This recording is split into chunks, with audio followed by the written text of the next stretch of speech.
То, что происходило в том же Татарстане, это ненормально, когда люди выходят с семьями на манифестации. Это ненормальная языковая политика в регионе. Государственный язык у нас для всех один, он русский. Почему нельзя ЕГЭ сдавать на родных языках? И по родному языку? А сдавайте, куда вы дальше с этим пойдете? И я хотела бы, чтобы каждый гражданин России знал минимум один язык народов России. Только так мы сможем его сохранить. Посмотрите в Удмуртии. Там никто никого плеткой, как в Татарстане, не гонит изучать языки. Что значит русифицировать? А почему тогда нет федерального телеканала, который бы вещал на языках народов России? Он не нужен. В нашем проекте «Реальные люди» сегодня мы поговорим о том, что происходит в сфере межнациональных отношений в России, в том числе в плане освещения этноязыковых вопросов. В последнее время в Поволжье резко актуализировался вопрос обеспечения языковых прав. Общественники заявляют о дискриминации, государственные СМИ пытаются обосновать позицию властей. У нас в гостях человек, который неоднократно высказывался по этому вопросу в СМИ, президент гильдии межэтнической журналистики, член Совета при президенте Российской Федерации по межнациональным отношениям Маргарита Лянге. Добрый день, Маргарита. Добрый день, Рамазан. Скажите, пожалуйста, как вы оцениваете положение дел в сфере межэтнических отношений в сегодняшней России? Ну, у нас есть официальная статистика, которая очень такая радужная, я бы даже сказала, и порядка 80%, а в некоторых регионах и больше, людей положительно оценивают наши межнациональные отношения. У меня, честно говоря, эта радужность вызывает некоторые сомнения. Я не могу сказать, что отношения у нас плохие межнациональные в стране, но вот эти вот цифры 80%, они меня, так сказать, немножко настораживают, потому что мы еще помним совсем недавно, в 2013 году цифры были другие, там было порядка 49% людей, которые считают, что, в общем, отношения не очень хорошие, и чтобы так сильно измениться за 4-5 лет, наверное, должно было что-то произойти. Мне кажется, здесь такое сочетание факторов. Во-первых, конечно, очень мощное такое внешнее давление, которое заставляет забыть о каких-то внутренних проблемах. Безусловно, это тоже сыграло роль. Но здесь, наверное, еще и, может быть, какие-то есть моменты, связанные с тем, как задавать этот вопрос по удовлетворенности межнациональными отношениями. Так как его задали, причем совершенно разные социологические службы, они дают приблизительно одну и ту же цифру, больше 80%. То есть можно было бы сказать, что, наверное, этой проблемы в стране и нет. Но мне кажется, что это все, в общем, такая некоторая игра цифр, за которых, безусловно, есть такой положительный рост, но нам есть еще над чем работать, потому что если мы скажем, что у нас вообще эта проблема решена, мы вспомним Советский Союз, когда у нас дружба народов, у нас национальный вопрос решен.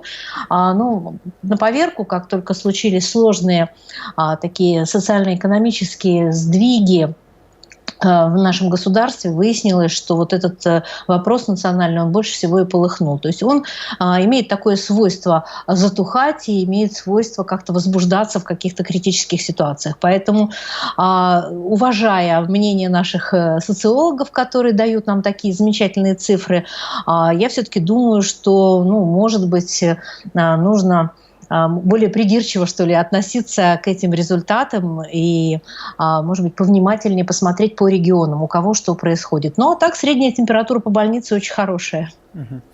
В последнее время обострился вопрос языковой, особенно в Поволжье. Я бы сказала, его обострили, Рамазан. Он не обострился. Он обострился не в последнее время. Он обострился несколько лет назад, и никто не обращал на это внимания. И это была вопиющая ситуация, пока она не дошла до своей точки кипения, когда нужно было уже обратить на нее внимание. По-хорошему, нужно было лет 5 назад начать разговор на эту тему. Потому что то, что происходило в том же Татарстане, это ненормально, когда люди выходят с семьями на манифестации. Это ненормальная языковая политика в регионе. И говорить о том, что он обострился только сейчас, когда сказали: ребята, давайте наконец разберемся, что у нас происходит, почему у нас вот такие вещи стали возможными в таком мирном вопросе, как языки. Вот мне кажется, что он обострился не сейчас. Поэтому уж извините, Рамазан, я вас поправила. Он обострился 5 лет назад, его не замечали. Но в любом случае это сегодня актуальный вопрос. Да, безусловно. Вы говорите о том, что неоднократно вы говорили о том, что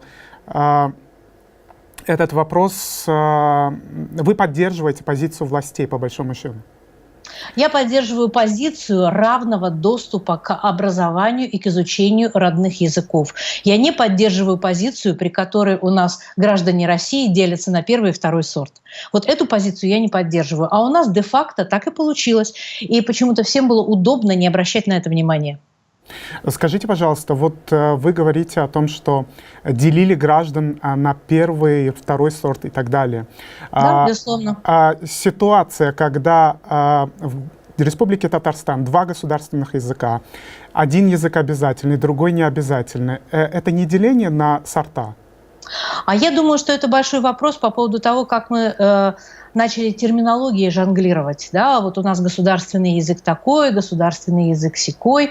У нас, если мы вспомним, в начале 90-х в Татарстане было половина на половину. Да? У нас была половина русских, половина у нас было представителей других народов. Да? Потом у нас каким-то чудесным образом стала смещаться вот эта вот демографическая история. Ну, здесь тоже большие вопросы, почему это произошло. Знаете, я очень со многими людьми говорила, которые и живут в Татарстане, и которые жили в Татарстане и уехали из Татарстана по ряду причин. И меня всегда удивляло, ну, может быть, вот такое как бы отношение, что ли, людей, которые решили, что нужно, я не знаю даже, то ли это какая-то форма выдавливания, что ли, всех остальных была. То есть, знаете, под флагом любви к родному языку... Скажите, пожалуйста, вот я тоже вас сейчас прерву. Вы говорите, что это была форма выдавливания. Я так понимаю, что русскоязычных другими. Скажите, пожалуйста, а вот ситуация, в которой значит, все должны учить русский язык и не должны учить татарский язык, это форма выдавливания татарской Нет, части это населения, ни в коем случае никакая не форма выдавливания никакого языка. Давайте мы посмотрим о том, что у нас есть язык межнационального общения. Понимаете, вот, Рамазан, вы опять передергиваете, да? У нас есть государственный язык, русский язык, благодаря которому... 193 народа. Вот, понимаете, у меня большие вопросы по поводу того, что начали подменять термины. Я с этого и начала, а вы меня прервали. Потому что я именно о том и стала говорить, что называть, что у нас два государственных языка, вы знаете, у нас одно государство, называется российское государство. Да? Но она федерация. У нас государственный язык, ну, по большому счету, наверное, должен быть один, и может быть один, благодаря которому мы друг с другом общаемся. Посмотрите, в Дагестане, из которого вы приехали, да, вы прекрасно знаете, что... Я не приехал из Дагестана, кстати. Сколько там народ... Как не приехали? Я родом из Чечни. Родом из Чечни. Да. Мне почему-то всегда казалось, да, что вы такой кумыкский активист из Дагестана. Ну, значит, теперь буду знать, что вы из Чечни приехали. Ну, понимаете, и вот когда мы стали говорить, что у нас есть и тут государственный, и еще какой-то государственный язык, наверное, вот здесь вот была какая-то мина такая зарыта, знаете, терминологическая. Государственный язык у нас для всех один, он русский. А дальше начинаются родные языки, территориальные, как угодно. Нужно было хорошо подумать над этой терминологией. Но кому-то очень было удобно сказать, что Маргарита, у нас государственный, теперь мы к этому привязываемся. Маргарита, мы же не можем игнорировать Конституцию Российской Федерации, где русским по белому написано, что Российская Федерация является федерацией, во-первых. Во-вторых, госязыки могут быть у республик Российской Федерации. Соответствующим образом эти республики установили свои госязыки. Конечно, более того, по Конституции Российской Федерации республики являются государствами. Я хотел бы вам напомнить, это зафиксировано в Конституции Российской Федерации. У нас в Конституции также зафиксировано право на сохранение родного языка и создание условий для его изучения. Но у нас не зафиксировано то, что передергивают сейчас многие активисты. Они хотят право сделать обязанностью. А потом скажите мне, пожалуйста, вот в нашем российском государстве у нас вот так получилось, что у нас не фиксируется этничность. Да? Очень много было споров по этому поводу. Вы прекрасно знаете, когда у нас из паспортов исчезла графа «этничность». Исчезла? Да, исчезла. Но в переписи она остается. Да? Ага, ну вот, ну вы будете по переписи сравнивать, перепись у нас анонимная, вы как будете людей вычислять, да, там нет ни фамилии, ничего, она у нас анонимная. Поэтому у нас здесь возник такой очень интересный такой как бы конфликт. У нас с одной стороны этничность не зафиксирована, а с другой стороны у нас есть целый блок в законодательстве, который связан с этничностью. И вот здесь, мне кажется, главная проблема, над которой нужно работать. Но вернемся к языкам. В языках-то у нас как получилось, что у нас гарантировано право на сохранение, а очень много людей, но нет обязанности, что ты обязан. И вот сейчас мы тебе клеймо на лбу поставим, значит, раз ты там такой национальности, а ну-ка иди и учи язык. А у нас масса людей разных национальностей в одной семье, 5, 6, 8 национальностей встречаются. У нас полно сюжетов на эту тему, у нас полно материалов на эту тему. И люди в равной степени любят и одно, и второе, и третье. Есть другая ситуация, которая мне тоже кажется совершенно недопустимой, и в которую я попала в Советском Союзе. Я росла в Казахстане. Ну, как бы в школу пошла я в Казахстане. И с 1 по 3 класс у нас у всех было обязательное изучение казахского языка. И мне он очень нравился, и я его учила. Потом случилась интересная вещь. В 4 классе, там, переехав в Алмату, но это не важно, куда переехали, система была одна и та же. Я захотела продолжить изучение казахского языка. Во мне нет ни капли казахской крови. Да? Ничего нет. Но я хотела учить этот язык. Почему хотела? Потому что, я считала, я живу в Казахстане, мне интересно понимать как бы вот этот язык. Мой отец знал немецкий, его родной язык, да, русский прекрасно знал, английский и казахский. Понимаете, он тоже это знал. И мне это было интересно тоже, я это хотела. Я прихожу в школе, мне запретили учить казахский язык. Как вам это? Мне сказали, нет. Я говорю, подождите, вот есть же, это только для казахов. Я говорю, подождите, это я в 4 классе такой активист была.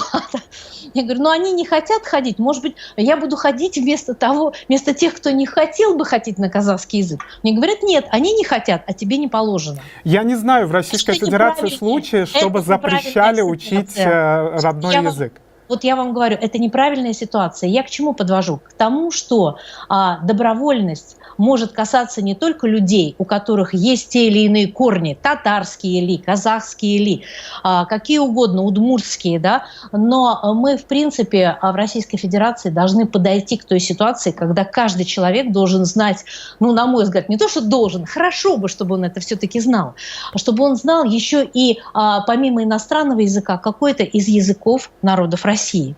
И это должно быть право ему обеспечено. И неважно, какой у тебя разрез глаз, в данном случае мой европейский разрез глаз, не подошел для изучения казахского языка. Вот такой ситуации категорически не должно быть. Мы сейчас не говорим о разрезе глаз, мы говорим о том, что Российская Федерация в условиях, когда мы наблюдаем жесткий тренд по языковой ассимиляции, пытается принять закон, который демотивирует людей учить свой родной язык. Ничего подобного. Ерунда полная. Не надо подменять мотивацию законом. Никакой закон никого никогда не мотивировал. Но вы согласны с тем, что у нас наблюдается ассимиляция языковая? Нет, не согласна. Абсолютно. Потому что, посмотрите, у нас... Почему нельзя ЕГЭ сдавать на родных языках? И по родному языку? А сдавайте, куда вы дальше с этим пойдете? Это капсулизация. Если вы хотите замкнуть людей, почему, так сказать, стремятся некоторые активисты вместо того, почему в Российской Федерации невозможно получить высшее образование на местном языке? Рамазан, вы хотите на 193 языках? Мы эту глупость уже проходили. Мы проходили, когда нам пытались навязать.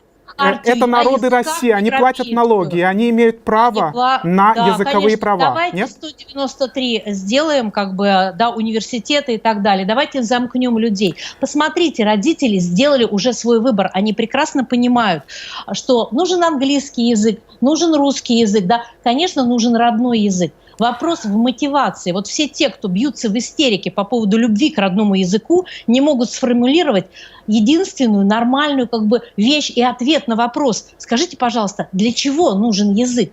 Вот когда я задаю этот вопрос активистам, я за то, чтобы учить языки. Вот поймите меня правильно, я за. И я хотела бы, чтобы каждый гражданин России знал минимум один язык народов России. Только так мы сможем его сохранить. Не только когда кто-то решил, что... Как они будут знать язык, если они не будут его изучать? А вот понимаете, для этого у нас созданы условия, и их возможно изучать. И есть масса людей, которые учат. Посмотрите в Удмуртии. Там никто никого плеткой, как в Татарстане, не гонит изучать языки. И посмотрите, там Вы очередь знаете, стоит сколько из учебников по людей, родным языкам которые в Удмуртии учат этот язык и стоят санкционированы 3 месяца властями? в очереди, 4, чтобы учить язык. Почему? Потому что не плеткой, не сказали, вы должны, мы тут хозяева, а мы сейчас расскажем, что вы нам должны. Понимаете, какая, я бы Но сказала, русский язык и русскую скажем, литературу мы изучаем, недемократичная. хотим мы этого или нет. Мы изучаем очень в небольшом количестве. Посмотрите на русских активистов. Они недовольны ни тем русским языком, который изучают, ни тем объемом, потому что в русском языке, в очень богатом, понимаете, вы видите только вот одну часть, только себя. Вы не видите, как исчезли, Нет, допустим, смотрите, очень многие диалекты. я вырос в И очень многие абсолютно люди моноэтничном хотят регионе, сохранить где практически нет диалекты. русских. Но русский язык был не просто предметом, но и языком обучения в нашем регионе.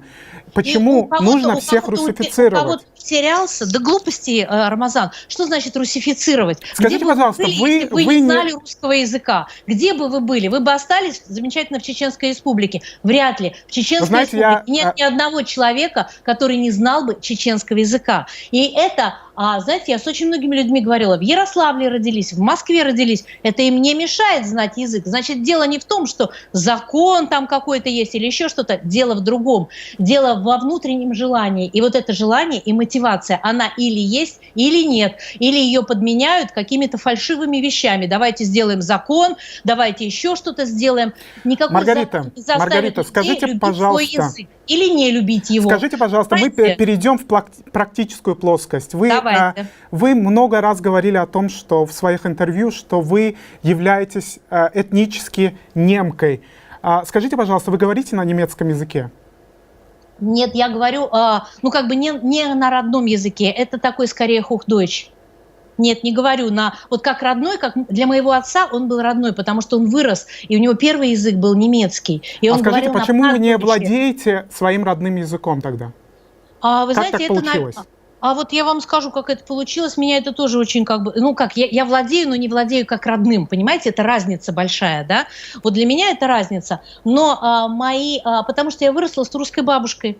А вот те, которые мои двоюродные братья, которые выросли с немецкой бабушкой, вы знаете, вы очень удивитесь. У нас у всех, у моего отца, у его брата и у его сестры все супруги разных национальностей, все не немецкие. Вот, да, моя мама русская, там, у старшего брата полька, да, соответственно, сестры средней, значит, первый муж был вообще откуда-то из Дагестана, а второй белорус. Так вот, все, кто выросли с бабушкой, которая немецкая бабушка, несмотря на то, что они имеют очень восточный вид, да, и вот мой брат Владимир Анварович, да, что, собственно, по отчеству, да, для него язык, он более родной. Он, может быть, не знает Hochdeutsch, да, но он с детства говорил с бабушкой. Дело в бабушках в советское время. Скажите, пожалуйста, вот если будет такая же ситуация для татар в России, какая была ситуация для немцев, вы не боитесь, что татары повторят судьбу немцев? Вы знаете, что произошло с большим количеством немцев, и даже тех, которые живут сейчас в России, они в основном не владеют родным языком. Вы знаете, не согласна, потому что сейчас тенденция немножко другая. Они овладели языком, но больше владеют даже, чем вот когда-то, допустим, 10-15 лет назад. Но, больше к сожалению, это в какой процент? Вы знаете, вот судя по тому, что раньше вот когда собирается, допустим, Федеральная немецкая национальная культурная автономия, я сужу по этому, в начале 90-х все говорили по-русски, да? И это было как-то естественно. Сейчас, если вы придете на вот любое мероприятие российских немцев, то большая часть будет проходить на немецком языке. Это очень показательно. Раньше на Hochdeutsch, но не на родном языке. Это все-таки две разные вещи. Конечно, разные вещи. Я поэтому говорю, что это большая беда, потому что было минимум 6 диалектов. Да? Вот я покажу 6 диалектов у российских немцев.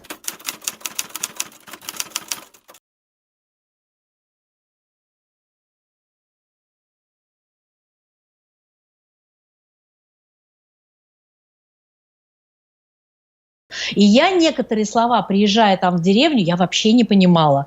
То есть я вроде как, да, совершенно другие там буквы, другие, то есть конструкция вроде бы та же, но слова произносятся так, что ты только можешь догадаться, что это за слово. Ну да, так получилось. Многие вещи как бы из этого утеряны. Я не думаю, что так произойдет с татарским народом, ни в коем случае, потому что совершенно как бы, во-первых, другая и система, и другое отношение к языку, и больше, скажем так, браков, в которых татарских бабушек очень много, да. Вот я сказала, что у нас была одна, значит, польская бабушка, русская бабушка, с которой я выросла, немецкая бабушка, с которой выросли мои другие двоюродные братья и сестры, да. И от этого вот оказалось, что владение языка, оно вот с этим тоже связано. Сейчас немножко другая ситуация. Мы все-таки в советское время росли, но там тоже были возможности. Вот эти возможности были, повторюсь, да. И, ну, наверное, можно было бы дальше учить тот же казахский язык. Но, кстати, вот эти знания, которые я получила там первые 3 года совсем в маленьком возрасте, они мне до сих пор очень помогают, потому что я тюркские имена, я не путаю, я их правильно ударяю, я их быстро запоминаю, да? Для меня в этом нет проблемы. И мне кажется, что это большой плюс.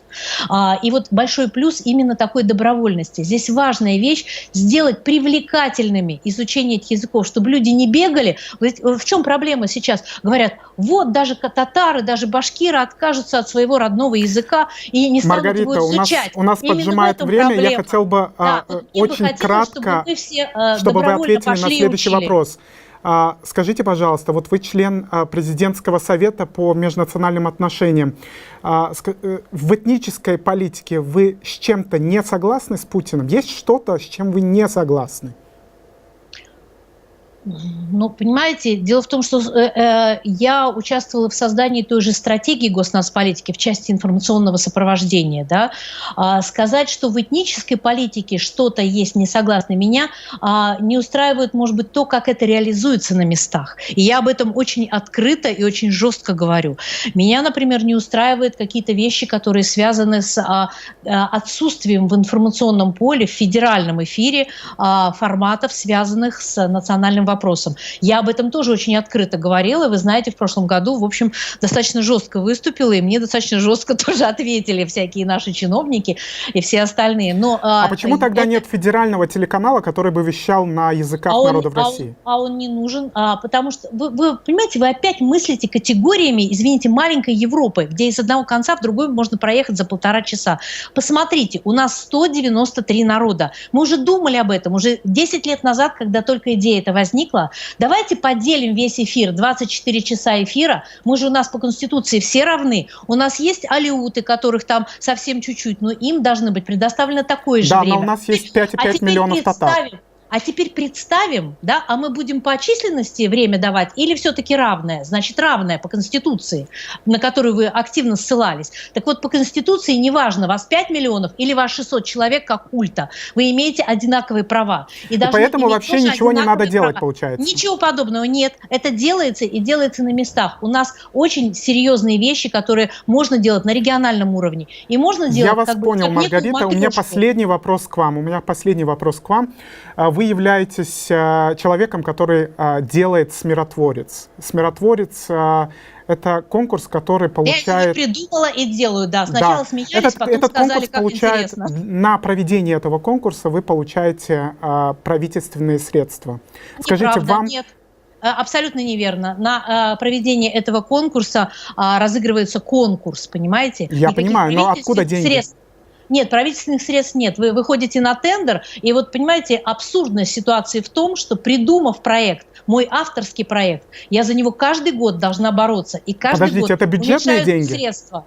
Это бюджетные средства, но это не значит, что их дадут вообще мне. Да? Я, придумав проект, получается, что я за него должна еще и бороться каждый год. Это очень интересная ситуация. Но в любом случае вы реализовываете этот проект. На практике так получалось, да? Да, конечно. Вы не чувствуете себя как-то обязанной властям за то, что вам дают деньги на такой прекрасный проект?